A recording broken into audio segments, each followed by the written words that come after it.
Hello, I'm Mind, and this is set number 70749, Enter the Serpent from the LEGO Ninjago Tournament of Elements wave. This set contains 529 pieces, 5 minifigures, and originally retailed for $59.99 in the US when it first released back in 2015. This video is of course a part of my Ninjago throwback review series, so let me know in the comments which set you want to see a throwback review on next. It could be any set from 2011 to 2018, and while I don't have them all, I do have a lot of them. So let me know in the comments which one you want to see most, and I may select it for the next Ninjago throwback review. I'm also going to have the full throwback review playlist linked to the pinned comment, so if you want to see which videos I've already done, you can go check those out there. But now, with all that being said, let's get into the review. So here's the build of the Enter the Serpent set, and this is such an exciting set to finally have in hand. Tournament of Elements is my favorite Ninjago season ever, but I actually don't have a lot of the sets. When the season came out when I was a kid, I didn't have like the most money in the world, so I only bought a couple. And this is one that I unfortunately missed out on initially, so it's really great to finally have it in hand. I will say, in person, it's a lot smaller than I expected it to be, but maybe that's just because LEGO sets in general have gotten so much bigger since this time. For a $60 set though, this does seem about right, like this is what it should be. So let's take a look at each detail of this build. The build's in two sections. We have the main area, and then we have like this little platform and shrine off to the side, and that's attached with a little bridge, but it's not actually connected at all. It just sort of slots into this hole right here, but it can very easily be removed. And here's a look at that on its own.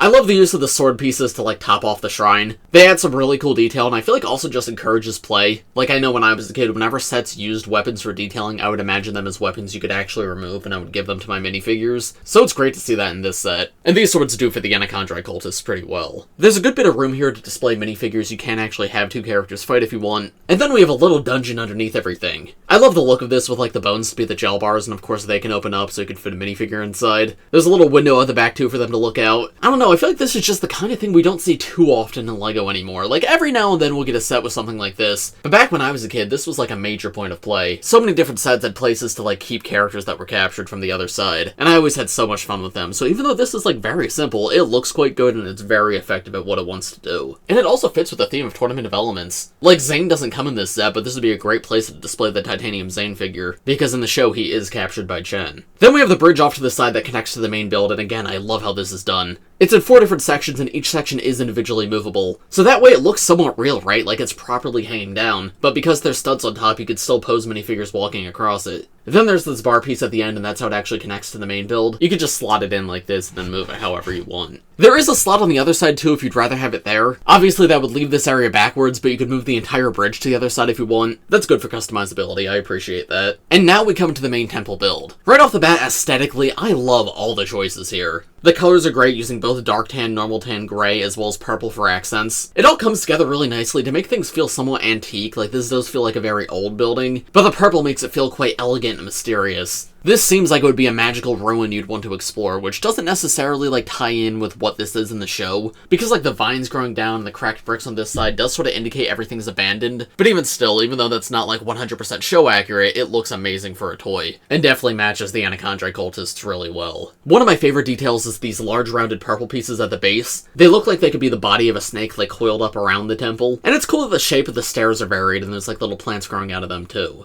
At the entrance here, they use 2 of the Anacondrai cultist helmet pieces. Those fit super nicely, and I always love when they use minifigure parts for decoration, because obviously it gives away more detail than just regular bricks would've. And there's also a play feature that ties in with these too, so you can see they can rotate all the way around like they're connected very loosely, and you can also actually push down on them. If you do, the spring-loaded shooters at the base will launch out, and of course you can do that on both sides.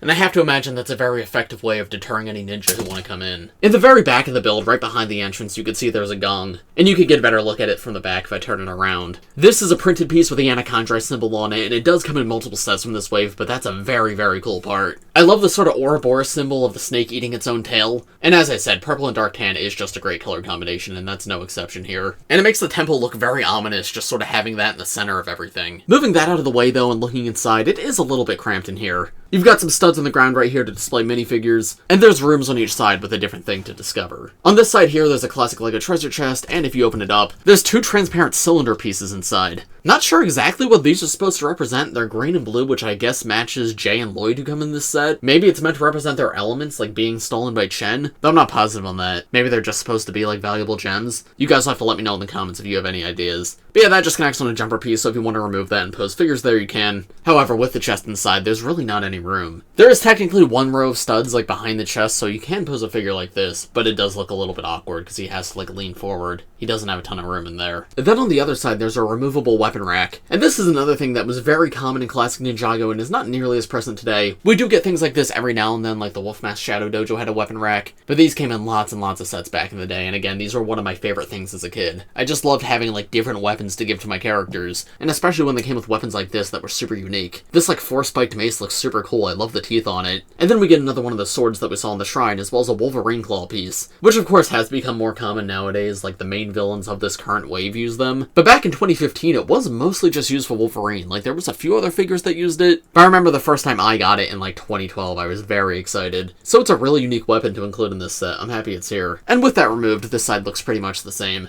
I will say one thing I don't like about this set is the doorway to get from room to room is only 2 studs wide. That makes it tough for minifigures to get from one room to another. Like they can slide in sideways like this if you really want to, but just walking straight forward, it's not big enough to fit them. That's not the end of the world, because I mean this is meant to be a temple that's being explored and there's like traps in it. So maybe that was intentional, like for it to be tough for the minifigures to get through, but I don't know, at least personally I would have preferred if there was 1 or 2 more studs there, just to also give them a little more interior space too, because yeah, I would have liked some more room in these rooms to pose minifigures. I don't like that you have to remove the weapon rack and the chest to actually put them in there. The chest can squeeze one in the front as we saw, but with the weapon rack you do have to remove it to put any minifigures in there. At the front of these sections, I love the white tooth pieces that are used here, because this is basically the only white used on the entire build aside from the bones like on the cage and the teeth of the big snake statue up top. It makes these feel like they are meant to be actual bones just like those. And it gives the entire structure like this extra cool look, the idea that they're using actual snake fangs for the architecture. And the white also just pops really well against the tan.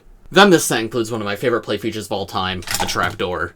This is a play feature that's been around for a very long time, but every time I see it, even to this day, I love it. It's simple, but so effective. And in this set, it's extra effective, because in the show, Chen is all about his trapdoors. Whenever someone lost in the tournament, he activated a trapdoor and they'd fall into it. And then he had the whole underground noodle factory in the palace. And this, I believe, is basically our only representation of that in the sets. It's not a noodle factory, but it is like a prison for people who fell through the trapdoor. And we have a few different things going on down here. This looks to be the ribcage of something big, presumably a giant snake. And then there's also a little red snake that hangs out down here, which is very cute. You can see the spring-loaded shooter mechanism a little bit at the back there. And then once again, there's rooms on both sides. This side's covered up by a gray spider web, and that's a somewhat interesting color for that piece. I mostly only ever see this in white, so getting it in gray is pretty cool. And there's really not much in this room. You just have a little table with a map on it. This map is a stickered piece, and it shows you how to get to Chen's staff. And then as an accessory in this set, Lloyd also comes with the other half of the map, because you can see it's like ripped. So if we put the two together, you kind of get a full picture. There's a big snake, stairs you have to go up, arrows to be aware of, which would be the spring-loaded shooters, the spider web, which the other map was behind, the spikes, which I assume are meant to be this ribcage, and then the jail cell in this set too. But yeah, this is a cute little thing to discover. Again, this room's very small. It really would have been helped by extending it out like 2 more studs back, both the top floor and the bottom floor, but it's not the end of the world. And then on the other side, this looks to just be like a little hangout spot for people who have fallen down here. You've got a big torch for light, and then this table with some kind of board game on it. It's got a black and white checkered pattern for the board, and then the studs I assume are meant to be game pieces. One's purple, one's lime green. It's up to your imagination like what that would be. But overall, the entire dungeon area is good. I'm happy it's included. There's lots of fun stuff here. And then finally, let's move all the way to the very top level and come to the roof. Now, the roof doesn't have like another proper room, however, I am very happy there is studs up here, so that way you can have minifigures posted up there as like archers shooting down to below. And then we have the giant snake head, so we have some stickered parts here representing scales, and those like go up its neck to the head. Some big fire pieces here to really draw attention to that. Again, this is another thing that was very common in early Ninjago, and I just feel like we don't see these parts as much as we used to. And then around front, here's the actual snake head. I have to say, this does not look nearly as good as I had hoped. It still looks good, don't get me wrong, but they had just done the Great Devourer, what, 3 years earlier than this? And the shaping on that one definitely feels a lot better to me. This is alright, and it does do some really cool things. Like, I like these more triangular pieces to create the point in the snake's head, and the red parts to be the eyes. But I don't know, I feel like there's just a few parts of this that seem a little bit awkward to me. It almost feels a little unfinished, like there should be more here. Like, I don't love that open stud right there, and I wish this extended a little further back, because just the regular bricks right there feel a little out of place. I feel like the jaw of the snake's awfully flat too. I think if that was a bit rounder, I'd like this more. But yeah, I definitely don't hate it. It still looks quite cool, especially in the context of the full build. I just feel like when I get up close, it's not as strong as I once thought. Anyway, there is a play feature that ties in with this. If you open up the snake's mouth, which you can do, these 2 little green orb pieces will fall out. There's how they look up close, just lime green ball pieces. And that's yet another trap for the ninja, like while going up the stairs, that's meant to be like venom or something that can fall on them. It's very squeaky because it's an old set. When you're done, you can place the green parts back in the top of the snake's head, and this is another part that I don't think looks amazing. The gap in the front feels very unnatural, and I feel like the part of the back should be a little bit wider and up a little bit higher. The front gap I can't be too critical of because it's open for the play feature, it's so that you can reload it. But in terms of appearances, yeah, it just feels weird that that's just completely open. I don't want to be too nitpicky though, like I do overall really love this thing. It's just comparatively to the snake vehicles that we had in 2012, this feels like a much weaker snake face, but still overall pretty solid. And I think that's about all I have to say and all I have to show you for the build of this set, at least for now. I'll talk about it a little bit more at the end of the video. For now though, let's take a look at the minifigures that come in this set, and then I'll give you my overall thoughts on everything. Here are the first two minifigures in this set, the two ninja minifigures in this set. We have the jungle, or Zukin robes, whatever you want to call them, for both Lloyd and Jay. When the set first came out, both of these figures were exclusive, and Lloyd still is exclusive to this day, but Jay was technically re-released in a LEGO Dimensions pack. The Zukin robes are very weird to me, and I honestly don't know how I feel about them. I feel like they're somewhat forgettable despite being the LEGO Dimensions robes, and that's just because the other tournament suits are way more interesting than these, but there are some cool things they do. I like the use of brown as a secondary color and the fact that they all have it. Obviously, it's more effective against some colors than others, but I think like the orange is brown against the green looks really good, and same thing with the blue, honestly. Like, these two do not look bad. Belt color is very interesting too. Lloyd's got like a weird olive green and the Jay's got like a slightly lighter blue. And then the armor piece. The armor piece didn't come in every set, but you can see Lloyd here has like the Deadpool scabbard. And I think that actually fits surprisingly well. It's a small thing, but I think the mask being raised up higher with the scabbard on helps these suits a lot. The weird part about these though is the hood. They use like the kimono symbols, but on the ZX hoods, and like the ZX star is not printed here. And that has always looked so strange to me. Like, these hood pieces were made for the ZX suits where they had that very prominent star, but now it's all just entirely one color, and that symbol just doesn't feel like it fits. I do like how they have little weapons displayed on their vests, though, and I appreciate that the original ninja symbols are still here. Jay's, of course, got, like, his lightning octopus, and Lloyd's got a dragon. And taking the mask pieces off, you can see it's just their standard faces from the time. Obviously not up to modern standards, but this was every Lloyd figure and every Jay figure back then had this face. Back torso print is decent, too. You can see it's very, very similar between both of them. I do like the printed scabbard to give more realism to these figures. But yeah, I don't know about these two. You guys have to let me know what you think in the comments. The regular tournament suits are some of my favorite of all time, and these I wouldn't call bad by any means, but even, what, 8 years later, I still have a hard time, like, forming a solid opinion about these two.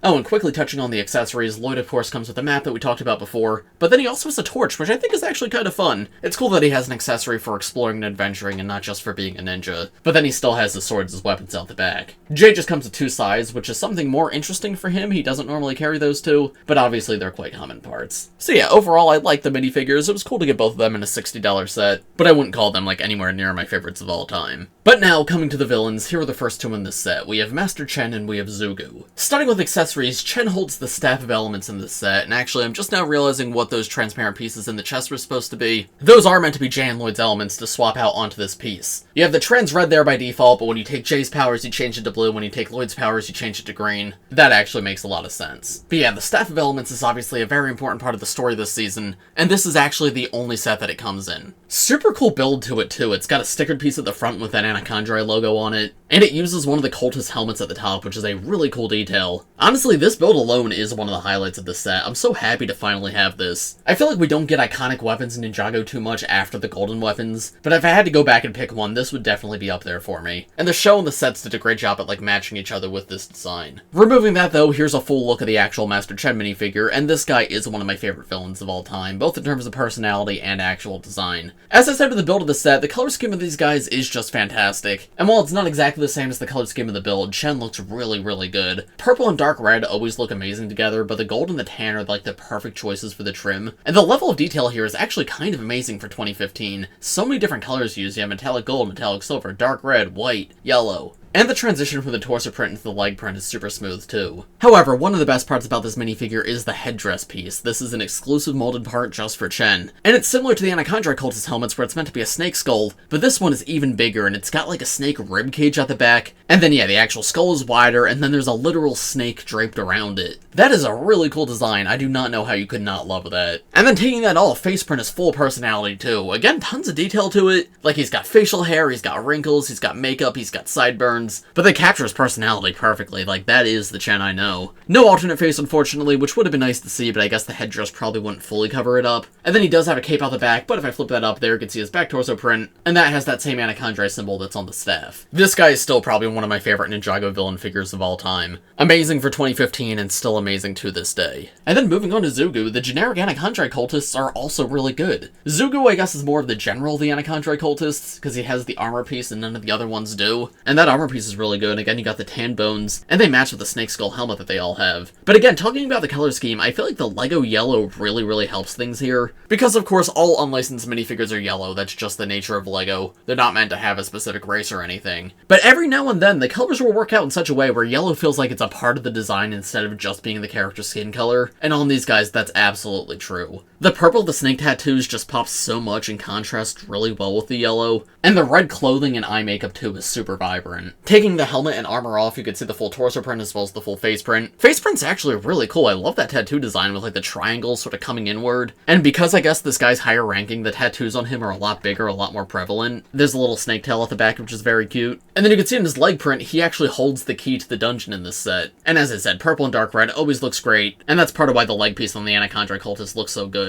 Though there's also like some metallic bronze printing with like these chains that connect up to the belt. These guys are way more detailed than they have any right being for just like generic villains, and that's why again they're still some of my favorites to this day.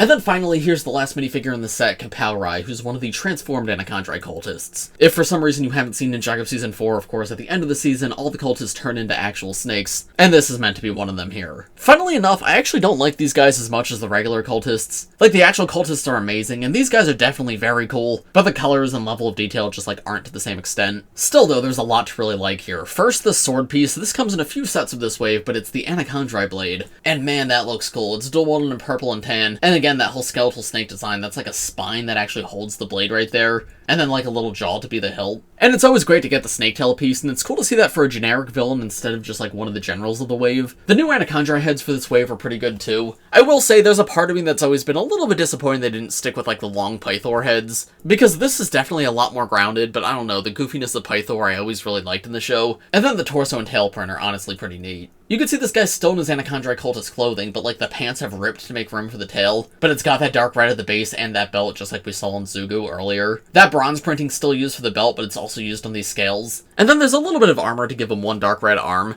And the normal former Kapau also has the dark red arm in the sets that he comes in, so it's cool to see that consistency. And the pattern of the armor is exactly the same. There's a look at the back torso print too. So yeah, overall this is a really cool minifigure. I don't know if I mentioned, but he is exclusive to this set. There is one other transformed Anacondrai that comes in 2 other sets, but this version does only come in this one. I do wish we got more of them in this set and also got transformed Chen, but I'm happy we at least got some. They are some fairly unique Ninjago minifigures. But now, overall, what are my thoughts on this set? I do honestly really like this set. As I said, I'm a huge fan of Tournament of Elements. I've been wanting this set for years, so it's very cool to finally have it in hand. That being said, I definitely don't think this set's perfect. I think the biggest issue is it could have used a little bit more interior space, like literally extending everything back maybe 2 studs would have helped a lot. Because while the inside's a lot of fun, it's very cramped as well. So I just wish there was a little bit more room for actually posing minifigures. The snakehead statue too, while I honestly really like it, definitely feels like a step down from the ones they were doing 3 years earlier in 2012. But with all that being said, I do love how many different play features are here. Like, as I was going through showing everything off, I really felt like I was exploring a trap temple. You have the snake's mouth, you have the spring-loaded shooters, you got the trapdoor, and even little things like the jail cell are honestly really great for play. In terms of display too, I think this looks super nice. Again, the colors are my absolute favorite part.